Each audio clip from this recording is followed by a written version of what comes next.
রাত তখন ৩:৩৩। গ্রামের শেষ প্রান্তে দাঁড়িয়ে থাকা ভাঙাচোরা জমিদার বাড়িটার দিকে কেউ তাকিয়ে থাকে না।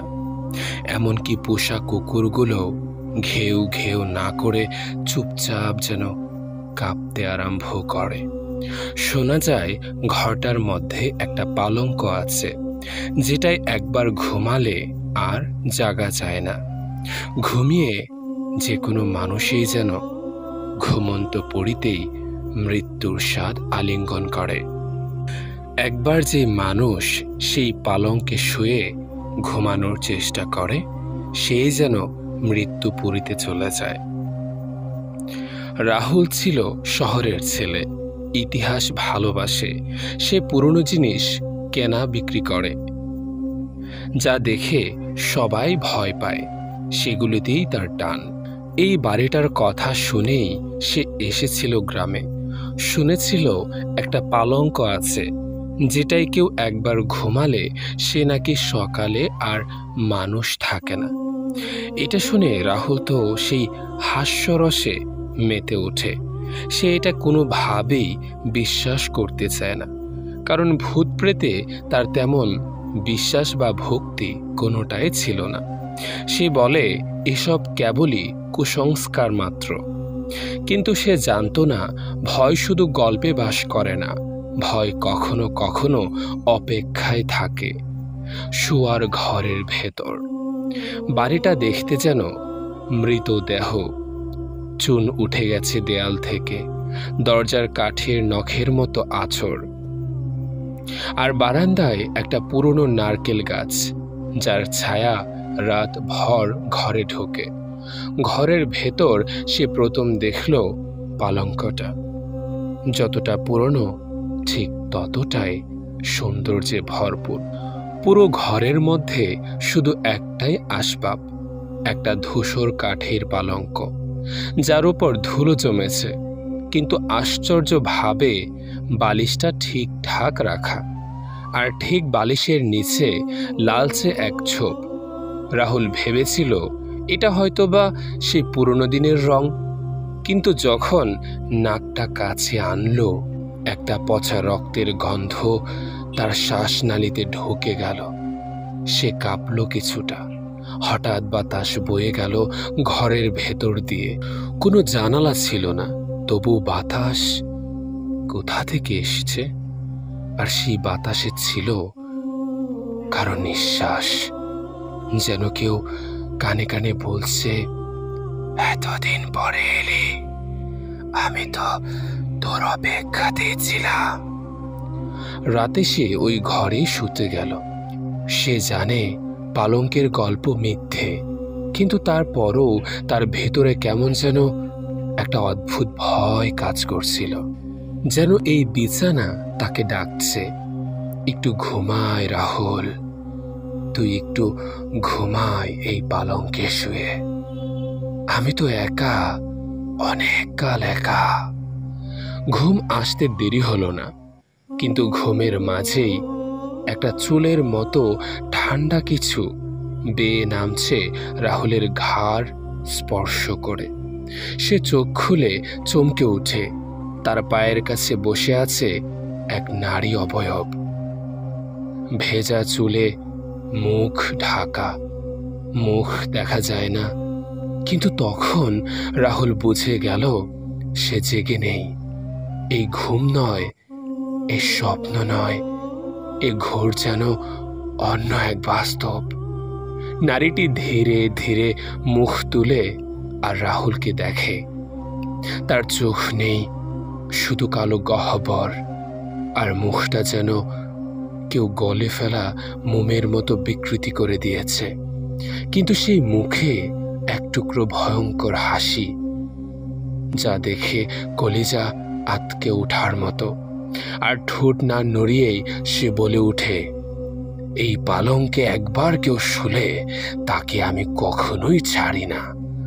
রাহুল চিৎকার করে উঠতে যায়, কিন্তু তার গলা দিয়ে শব্দ যেন বের হচ্ছিল না। সেই নারী অবয়ব যেন তার গলার স্বর একদমই কেড়ে নিয়েছিল। সে অনুভব করে বুকের উপর যেন 100 কেজিরও বেশি কিছু চেপে বসে আছে। পালঙ্কটায় তাকে আটকে রেখেছে।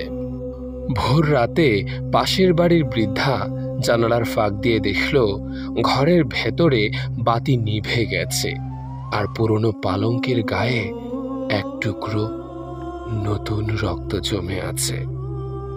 রাতের নিস্তব্ধতায় গ্রামের বাড়িটি যেন জীবন্ত হয়ে উঠল।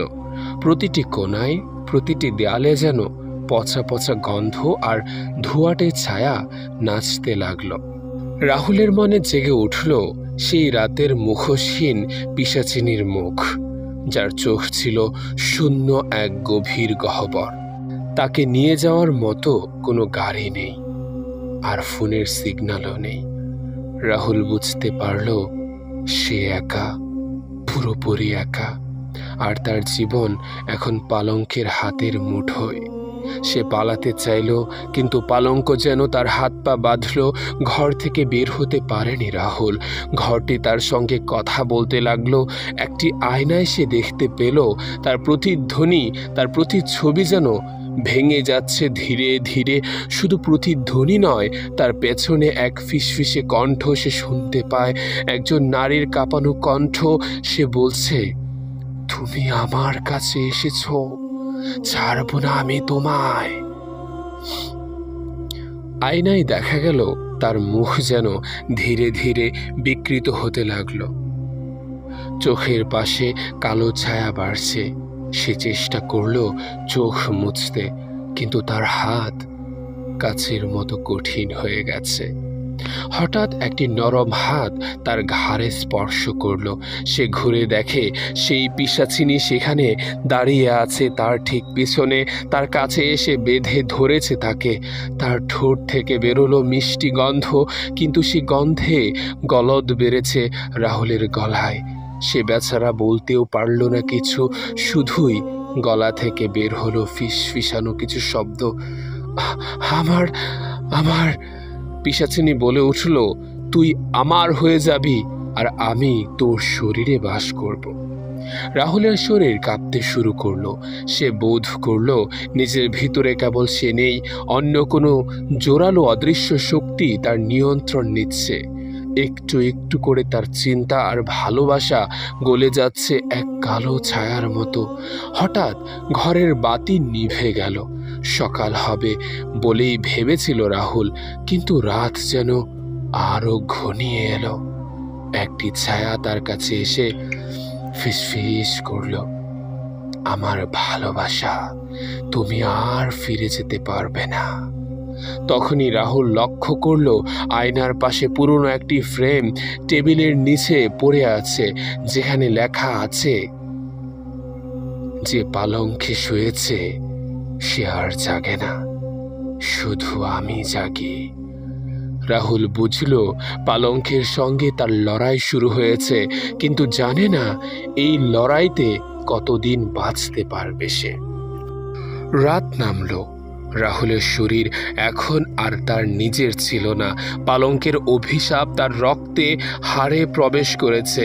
তার চোখ লাল হয়ে জ্বলে উঠল, আর শরীর হিমশীতল স্পর্শ নিয়ে কাঁপছে, মৃত্যুর কাছে যেন প্রণাম জানাচ্ছে। বৃদ্ধার মুখ থেকে শোনা গল্প একটু ভুল ছিল না। এই পালঙ্ক ছিল সেই পিশাচিনীর জীবন ও মৃত্যুর সাক্ষী, যার প্রতিশোধ বুকে ধারণ করে বেঁচেছিল। সে ছিল জমিদারের জোড়া বোন, যে নারীকে যৌন নির্যাতনের পর জমিদাররা মাটির নিচে চিরতরে ঢাকা দিয়েছে, কিন্তু তার আত্মা শান্ত হয়নি। সে তার রক্তের প্রতিশোধ নিচ্ছে সেই পালঙ্কের মাধ্যমে, যে পালঙ্কে রেখে তাকে ধর্ষণ করা হয়েছিল। রাহুল এক রাতে হঠাৎ জেগে দেখল পালঙ্ক থেকে উঠে এসেছে এক পিশাচিনী। সে বলল, আমার গল্প শোনো, বুঝো আমার বেদনা, আমার মৃত্যু ভুলিয়ে দাও না, নইলে তুমিও আমার মতো অভিশপ্ত হয়ে যাবে। সে কাঁদল, তার রক্তাক্ত হাত দিয়ে রাহুলের গালে ছুঁয়ে দিল। রাহুল বুঝল এই আত্মাই তার ভেতরে ঢুকেছে, তাকে পালিয়ে যেতে দিচ্ছে না, তবে তিনি শুধু শান্তি চান। শাস্তি নয়। রাহুলের হাতে ছিল এক পুঁথি, বৃদ্ধা তাকে দিয়েছিলেন, যেটা এই আত্মাকে মুক্তি দিতে পারে। পুঁথিতে লেখা ছিল একটি প্রাচীন মন্ত্র, যা পড়লেই আত্মা মুক্তি পাবে। রাহুল নিজেকে শেষ শক্তি দিয়ে সেই মন্ত্র উচ্চারণ করল। কণ্ঠ কেঁপে উঠল, বাতাসে বাজল এক মর্মস্পর্শী শব্দ। পিশাচিনী চিৎকার করল, তার শরীর আলো হয়ে ধীরে ধীরে ফেটে যেতে লাগলো। তার রক্তাক্ত চোখ শেষবার রাহুলের চোখে চোখ রেখে বলল, তুমি আমাকে মুক্ত করেছ, কিন্তু আমার অভিশাপ চিরকাল থাকবে। তবু সে অন্ধকারে হারিয়ে গেল। পালঙ্ক ধীরে ধীরে ম্লান হয়ে গেল, আর রাহুলের শরীর ফিরে এলো তার নিজস্ব রঙে। সে একবার গভীর নিঃশ্বাস নিল, যেমন জীবনে প্রথমবার করে নিঃশ্বাস নিচ্ছে সে। পরের দিন গ্রামের সবাই দেখল সেই পালঙ্ক আর নেই। বাড়ি যেন নতুন প্রাণ পেয়ে উঠল।